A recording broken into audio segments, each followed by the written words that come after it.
ಜೊತೆ ನಾನು ಕೆಲಸ ಮಾಡುವಂತ ಅವಕಾಶ ಸಿಕ್ತು. ಅವತ್ತು ಕೂಡ ಸರ್ಕಾರಿ ನೌಕರರಿಗೆ ಇದೇ ಸಿದ್ದರಾಮಯ್ಯ ಮುಖ್ಯಮಂತ್ರಿಗಳು ಆರೋಗ್ಯ ಯೋಜನೆಯನ್ನು ಕೂಡ ಅವ್ರ ಮೂಲಕ ತಂದಿದ್ದನ್ನು ಕೂಡ ನಾನು ನೆನಪು ಮಾಡಲಿಕ್ಕೆ ಬಯಸ್ತೇನೆ. ಅವುಗಳನ್ನು ಮಂಡಿಸಬೇಕು, ಆ ಕಾರಣಕ್ಕಾಗಿ ಸಂಘಟನೆಯನ್ನು ಮಾಡಬೇಕು ಅಂತ ಹೇಳಿ ಇವತ್ತು ಭೈರಪ್ಪನವರು ನಿಮ್ಮನ್ನು ಇಲ್ಲಿ ಸೇರಿಸುವಂತ ಪ್ರಯತ್ನ ಮಾಡಿದಾರಲ್ಲ, ಅದಕ್ಕೊಂದು ಚಪ್ಪಾಳೆ ಹೊಡಿಬೇಕು ಅನ್ನುವಂಥದ್ದನ್ನು ಹೇಳಲಿಕ್ಕೆ ಬಯಸ್ತೇನೆ.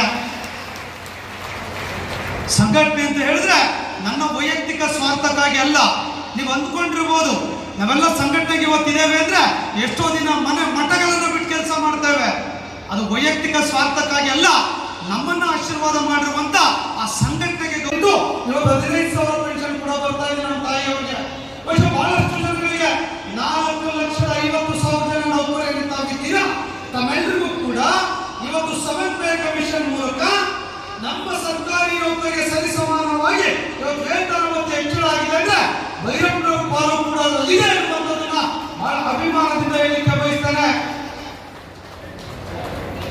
1/3/2023 ನಾವು ಇಡೀ ರಾಜ್ಯದಲ್ಲಿ ಮುಷ್ಕರಕ್ಕೆ ಕರೆ ಕೊಡ್ತೇವೆ.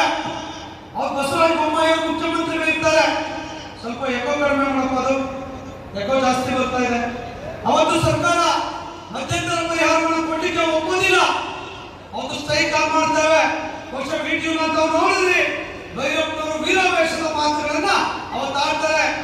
1/7/23 ಆ 1/4/23 ಸರ್ಕಾರ ಮೀಟಿಂಗ್ ನಾವು ಧಿಕ್ಕಾರ ಬರ್ತೇವೆ ಮತ್ತು ಬೆಳಗ್ಗೆ 17 ಸೆಟ್ ಆಗಿ ಆದೇಶವನ್ನು ಸರ್ಕಾರ ಕೊಡ್ತದೆ. ಬಹುಶಃ ಭೈರಪ್ಪನವರು ನಾವು ಇಲ್ಲ ಕೂತ್ಕೊಂಡಿದ್ದೇವೆ. ಬಹಳ ಜನರಿಗೆ ಗೊತ್ತಿರೋದಿಲ್ಲ ಇತಿಹಾಸ. ಸಹಜವಾದಂತೀರಾ, ನನಗೂ ಆದೇಶ ಕೈ ಕೊಡ್ತಾರೆ ಫೈನಾನ್ಸ್ ಸೆಕ್ರೆಟರಿ, ISS ಪ್ರಸಾದ್ ಅಂತ ಫೈನಾನ್ಸ್ ಸೆಕ್ರೆಟರಿ. ಭೈರಪ್ಪನವರು ನನ್ನ ಜೊತೆ ಬರ್ತಾರೆ 3ನೇ ಫ್ಲೋರ್ಗೆ. ಒಳಗಡೆ ಹೋಗ್ತೇವೆ, ನೋಡಿಯಪ್ಪ ನಿಮ್ಮ ಆದೇಶ ಮಾಡಿದೀವಿ, ಸ್ಟ್ರೈಕ್ ವಿಡ್ರಾ ಮಾಡಿ. ಎಷ್ಟೊತ್ತಿಗೆ? ಬೆಳಗ್ಗೆ 11 ಗಂಟೆಗೆ ಆದೇಶವನ್ನ ರೀಡ್ ಮಾಡ್ತೀವಿ. ಅದರಲ್ಲಿ ಹೇಳಿರ್ತಾರೆ ನಿವೃತ್ತ ನೌಕರರಿಗೆ ಅದರಲ್ಲಿ ಸೇರಿಸಿರುವುದಿಲ್ಲ ಯಾರು ಕೊಡುವಂತ ವಿಚಾರವನ್ನ. ಬಹುಶಃ ಭೈರಪ್ಪನವರಲ್ಲೇ ಇರ್ತಾರೆ, ಅಧ್ಯಕ್ಷರೇ ನಮ್ಮ ನಿವೃತ್ತ ನೌಕರರ ಸಬ್ಜೆಕ್ಟ್ ಅನ್ನ ಸೇರಿಸಿಲ್ಲ, ದಯಮಾಡಿ ಪ್ರತ್ಯೇಕ ಆದೇಶ ಮಾಡೋದು ಬೇಡ, ಇದೇ ಆದೇಶದಲ್ಲಿ ಆನ್ಲೈನ್ ಬರಬೇಕು ಅಂತ ಹೇಳಿ ಭೈರಪ್ಪನವರಿಗೆ ಹೇಳ್ತಾರೆ. ನಾನು ಅಧಿಕಾರಿಗಳಿಗೆ ಹೇಳ್ತೇನೆ, ನಿವೃತ್ತ ನೌಕರರಿಗೂ ಕೂಡ 17% 2023 ಇದೇ ಆದೇಶದಲ್ಲಿ ಸೇರಿಸಿದ್ರೆ ಮಾತ್ರ ನಾವು ಸ್ಟ್ರೈಕ್ ವಿಡ್ರಾ ಮಾಡ್ತೀನಿ ಅಂತ ಹೇಳ್ತೇನೆ. ಮತ್ತೆ 6 ಗಂಟೆ ಆಗಿ ಮತ್ತೆ ಕೆಲಸ ಮಾಡಬೇಕು. 4.5 ಲಕ್ಷ ಜನಕ್ಕೆ 1 ವರ್ಷಕ್ಕೆ ಸರ್ಕಾರ 8ರಿಂದ 10,000 ಕೋಟಿ ಪೆನ್ಷನ್ಗೋಸ್ಕರ ಎಕ್ಸ್ಪೆಂಡಿಚರ್ ಮಾಡ್ತಾ ಇದೆ. ಅಡಿಷನಾಲಿಟಿ ಅವತ್ತು ಭೈರಪ್ಪನವರು ಯೋಚನೆ ಮಾಡ್ತಾ ಇದೆ, ಇನ್ನೊಂದು ಆದೇಶ ಮಾಡಿದ್ರೆ ಇನ್ನೊಂದು ತಿಂಗಳಿಗೆ ಎಲೆಕ್ಷನ್ ಡಿಕ್ಲೇರ್ ಆಗಿತ್ತು, ಜನರಲ್ ವಿಧಾನಸಭಾ ಎಲೆಕ್ಷನ್. ಬಹುಶಃ ಕಳೆದ 1 ವರ್ಷದಲ್ಲಿ ನಾವು ಅವತ್ತು ತೀರ್ಮಾನ ಮಾಡಲಿಲ್ಲ, ನಾವಿಬ್ರು ಇದ್ರೆ ಯಾರು ಕೂಡ ಯಾರನ್ನ ಪಡೆಯಲಿಕ್ಕೆ ಸಾಧ್ಯ. ಅಭಿನಂದನೆಯನ್ನ ಸಲ್ಲಿಸಬೇಕಾಗಿರೋದು ಕರ್ತವ್ಯ. ಭೈರಪ್ಪನವರಿದ್ದಾರೆ, ಏನ್ ಕೆಲಸ ಅಧ್ಯಕ್ಷರು ಮಾಡಿಲ್ವ? ನಾವು ಮಾಡ್ಬೇಕು. ಭೈರಪ್ಪನವರು ಯಾರಿಚ್ಚಿ ಮಾಡ್ತಾರೆ, ಯಾತಕ್ಕಾಗಿ ಮಾಡ್ತಾರೆ? ನಾವು ಅಧ್ಯಕ್ಷರು ಮಾಡೋದಕ್ಕೆ, ನಮ್ ಕೆಲಸ ಮಾಡಕ್ಕೆ ಅಂತ ಹೇಳಿ ನೀವು ಅಂದ್ಕೊಂಡ್ರೆ ತಪ್ಪು. ಆ ಸಮಯ ಸಂದರ್ಭಕ್ಕೆ ಸರ್ಕಾರದ ಮುಂದೆ ನಮ್ಮ ವಿಚಾರಗಳನ್ನ, ನಮ್ಮ ವಿವೇಚನೆಗಳನ್ನ ಬಳಸಿ ಮಂಡಿಸುವಂತ ಕಾರಣಕ್ಕೆ ಬಹುಶಃ ಹಿಂದೆ ಯಾರು ಕೊಟ್ಟಾಗ ಸಪರೇಟ್ ಆಗಿ ಆದೇಶಗಳಾಗ್ತಿತ್ತು. ಇದೇ ಮೊಟ್ಟ ಮೊದಲ ಬಾರಿಗೆ ಆದೇಶವನ್ನು ಮಾಡಿದ್ದು ತಮ್ಗೆಲ್ಲ ಕೂಡ ಗೊತ್ತಿರುವಂತ ವಿಚಾರ.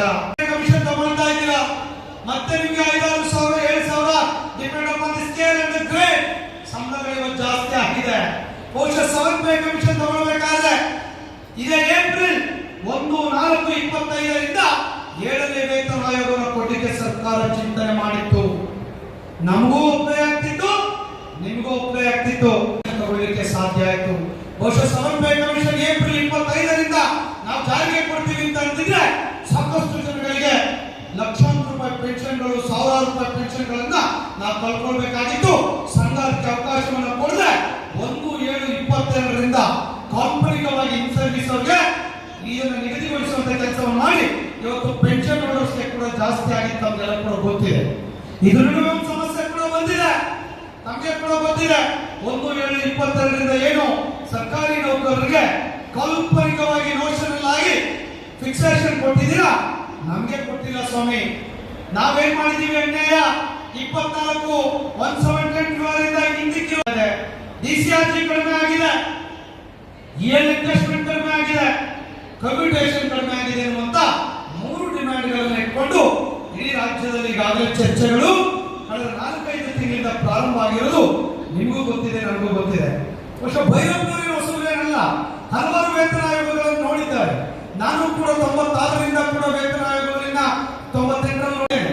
ಯಾವ ವೇತನ ಆಯೋಗಗಳನ್ನು ರಚನೆ ಮಾಡಿದಂತ ಸಂದರ್ಭದಲ್ಲಿ ಯಾವಾಗ ಮಾಡ್ತಾರೆ, ಕೆಲವು ಸಂದರ್ಭಗಳಲ್ಲಿ ಕೆಲವು ವೃಂದಗಳಿಗೆ ಅನ್ಯಾಯ ಆಗುವಂತದ್ದು ನಾವು ನೋಡಿದ್ದೇವೆ. ನ್ಯೂ ಕಮರ್ ರಿಕ್ರೂಟ್ಮೆಂಟ್ ಆದವರಿಗೆ ಬಹಳ ಬೆನಿಫಿಟ್ಗಳಾಗ್ತದೆ, ಎಂಡ್ ಸರ್ವಿಸ್ ಮಾಡಿದವರಿಗೆ ಬಹಳ ಲಾಸ್ ಆಗುವಂತದ್ದು ಕೂಡ ನಾವು ನೋಡಿದ್ದೇವೆ. ಹಾಗಾಗಿ ಇದು ಸರ್ಕಾರದ ಜವಾಬ್ದಾರಿ ಇಲ್ವಾ? ಸರ್ಕಾರದ ಮೇಲೆ ಸಾಕಷ್ಟು ಜವಾಬ್ದಾರಿಗಳಿದೆ. ನಮ್ಮೆಲ್ಲರಿಗೂ ಕೂಡ ಏನು ಸಂಧ್ಯಾಕಾಲದ ಬದುಕಿನಲ್ಲಿರುವಂತಹ ನಿಮ್ಮಂತವರಿಗೆ ಈ ಬೆನಿಫಿಟ್ಸ್ ಗಳನ್ನ ಕೊಡಬೇಕಾಗಿರೋದು ಕೂಡ ಸರ್ಕಾರದ ಒಂದು ಬಹುದೊಡ್ಡ ಜವಾಬ್ದಾರಿ ಎನ್ನುವಂಥದ್ದನ್ನು ಕೂಡ ಈ ಸಂದರ್ಭದಲ್ಲಿ ಹೇಳಿಕೆ ಬಯಸ್ತೇನೆ. ನಾನು ಕೂಡ 1/7/24ರಿಂದ ಏನು ಹಿಂದೆ ನಿವೃತ್ತಿ ಆಗಿರುವಂತವರಿಗೆ ಡಿಸಿ ಆಗಿರ್ಬೋದು, ಕಮ್ಯುಟೇಷನ್ ಅಂಡ್ ಎನ್ಕ್ಯಾಶ್ಮೆಂಟ್ ಬೆನಿಫಿಟ್ ಕೊಡುವಂತ ವಿಚಾರದಲ್ಲಿ ಹಲವಾರು ಬಾರಿ ನಾನು ಭೈರಪ್ಪನವರ ಮನೆ ಮುಖ್ಯಮಂತ್ರಿಗಳ ಗಮನವನ್ನು ಸೆಳೆದಿದ್ದೇವೆ.